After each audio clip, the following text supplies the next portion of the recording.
Hey y'all, it's Stephen Van Kampen-Lewis, and today I'm going to do a tricky repot of a Cattleya dowiana that's, I guess, a little bigger than seedling, but not big enough to be considered blooming size. So what the issue is that the roots have just gone crazy, which is good, except that now I have to deal with these big, or even something like this, like big, long, mature roots that have gone out laterally, just sideways, sort of in a wheel spoke pattern. And then I have to sort of wrangle that into a pot. And so here's a photo of this plant, and you can see that it's growing really nicely, but it's outgrown its current pot, and it just needs some TLC. So what I'm gonna do is I'm gonna take this plant right now, soak it for about an hour, and then show y'all what I'm gonna do to get this potted up correctly and in a situation that works for the long term. And to be honest, as I'm looking at this plant, I'm not entirely sure what I'm going to do. So I'm going to gather my potting stuff. I'm going to put it on the table right here. It's too hot to be outside. So I'm going to show you what I'm going to do. And I guess I'm just going to kind of make it up as I go because it's tricky. So this could be an interesting video. Anyway, let's get this soaked for about an hour to get those roots more pliable. And I will turn the camera back on and show you what it looks like. All right, so this has been soaking for about an hour, and you can see that the roots are still white. So typically when orchid roots become wet for a long time, they often turn green, but young roots can be a little different. Regardless, what happens when you soak orchid roots is they become more pliable and you can bend them a lot more easily without breaking them. So what I did is prop this up in this water. I actually added a little bit of kelp max just because if you're going to soak your orchid roots, might as well give them some nutrients. But what you can see here is this is growing in a net basket inside of a plastic pot. And so what I need to do is pull the plant out of the net basket and out of the pot. Maybe we'll see. I got to pull. So I don't really know what it looks like in there, right? So soaking the roots will let me sort of play with them a little bit more. I can peel them off the plastic a little bit easier.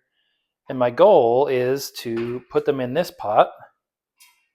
Actually, I got this today as a gift from my friend Susan, who came over and as we did a greenhouse tour, and she gave me a few of these. So Susan, I'm going to put this in here.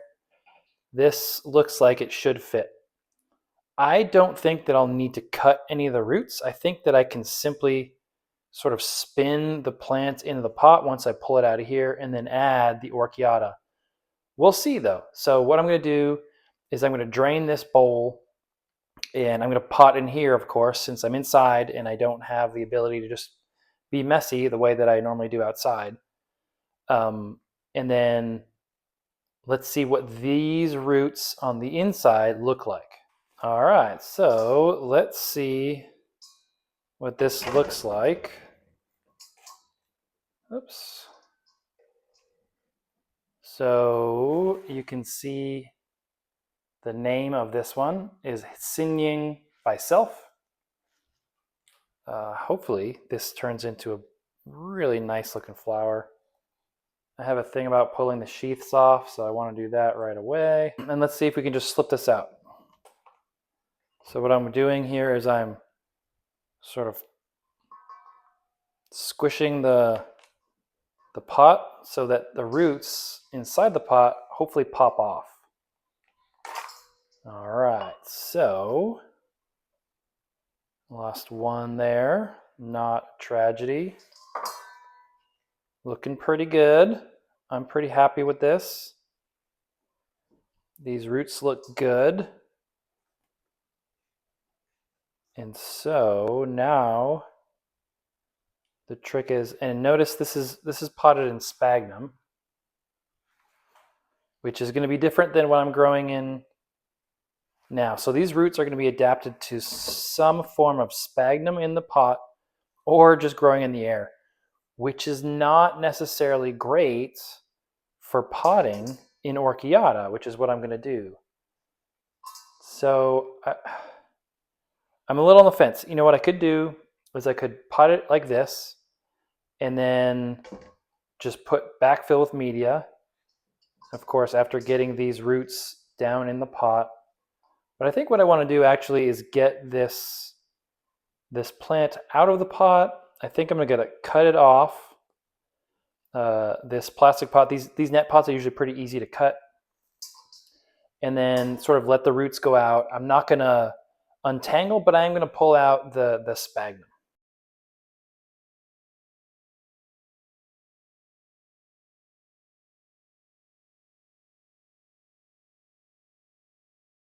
So the sphagnum is actually really good. This is really good stuff.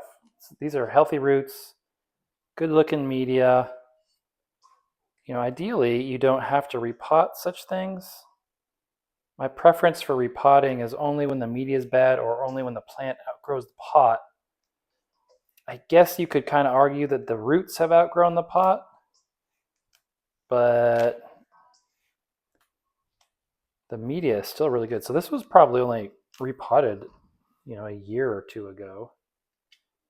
Let's see if I can just pull the whole thing out. There are a few roots here on the side that are clinging.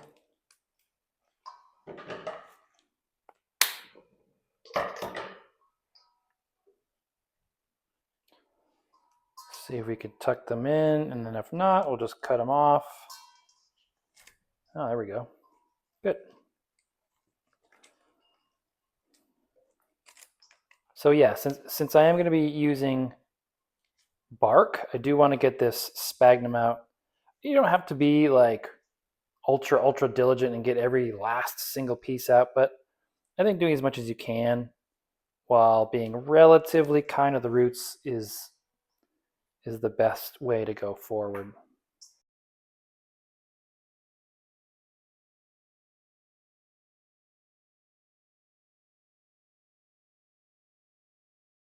Okay, so this is what I'm working with. Again, this looks great. You know, what's interesting is there's what many people would call a death plug right here. So I'm going to pull that apart. And it's just this sort of, I guess, an inorganic material that is moisture retentive, and a lot of seedlings are started off once they come out of flask and these types of things. And they seem to work great in the nursery, but then in people's home environment, it doesn't necessarily work out very well. They tend to hold a good amount of moisture, and that can lead to rot for most folks growing at home. So check this out. We have two maturing growths here, 1, 2, and then a brand new one right here. Don't know if you can see that. And then of course, like, look at all these root tips. And these are just all over the plant. So this is a plant in ultra active growth mode. And it's a decent time to pot, not great. I think, you know, potting this up before these roots got this long or this long would have been better, but you know, life happens, and sometimes you just don't have the time to get to these things. Hey, if you found this video at all helpful, please feel free to hit the thanks button down here at the bottom of the screen. Any contributions, like $1 or $2 even, would be super helpful in getting me to other cool places around the country so that I can film different shows or even back to Brazil.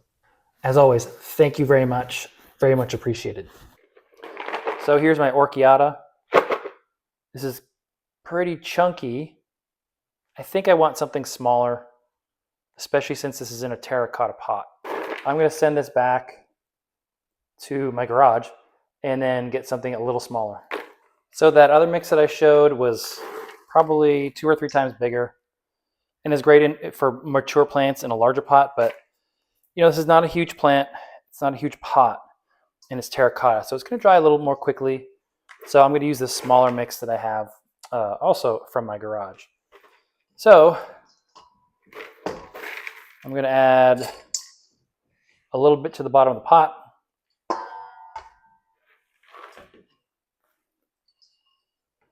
None of these roots really need to be trimmed.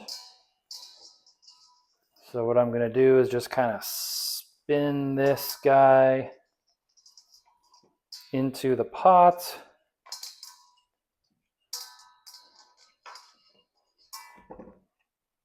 And once everything is in there, I'm going to slowly add media. Of course, I want these new growths here to face towards the middle, with the oldest growths being pushed into the back.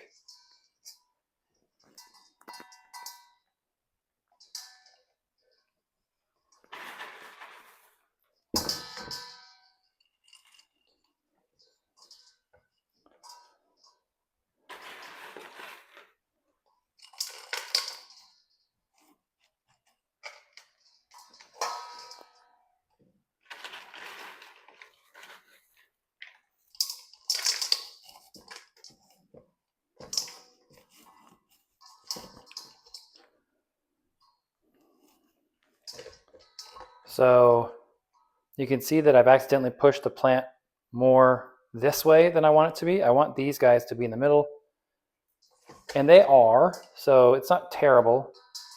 But if I add a little bit more media in front of them, that'll help push the pot back a bit. And I am squishing down, so there will be some broken roots, which, you know, is not ideal, but it happens.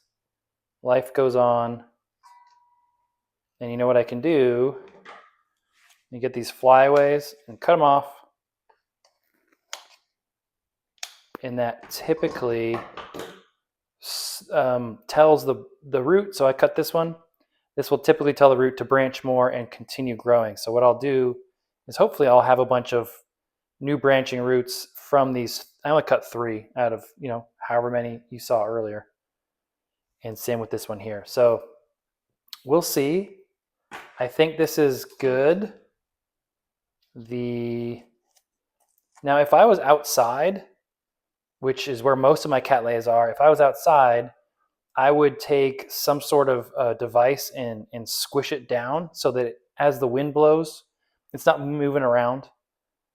And that's to prevent the root tips from rubbing on the media or the pot itself, and that would kill the root tips. And then the plant typically has a tough time growing new roots or branching from that rather than cutting, for whatever reason, I'm not sure. But since this is going to be inside, there's going to be no wind, there's going to be no rain. I'm not too worried about this plant getting knocked over, for example, or wind moving it around. So I'm just going to leave it in this pot. This is very secure. You know, when you're squishing down your roots, you're going to hear some stuff snapping. It's unfortunate, but it's not a big deal. Here's one of the roots that I cut. And that's it. So what I'm going to do is I'm going to run this under the tap for, 30 seconds or so, just to get this media nice and wet. This type of bark will be really hydrophobic for a while, so I'll add a little more water than I normally would. But having a dry or fast draining media will also tell the roots that they need to grow more to search for water. So when you have new media, some people like to soak it. I don't. I like that dry period, especially since a drier media is more hostile to pathogens.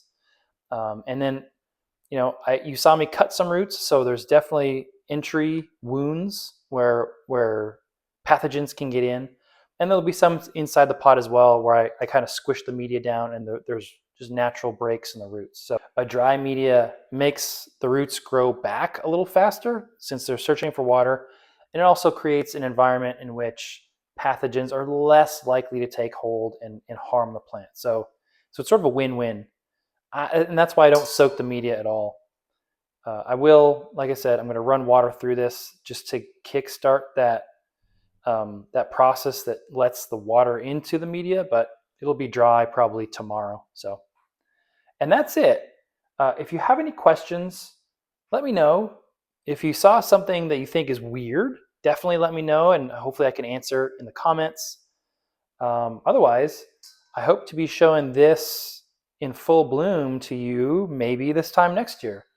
If I can get one of these new growths to mature into a blooming size, or the small little nub that I showed you earlier, hopefully we can get blooms on this in a year, and hopefully I can show you a pot just absolutely full of roots in the same way that I showed you this pot that had been exploding with roots. Anyway, have a great weekend. See ya.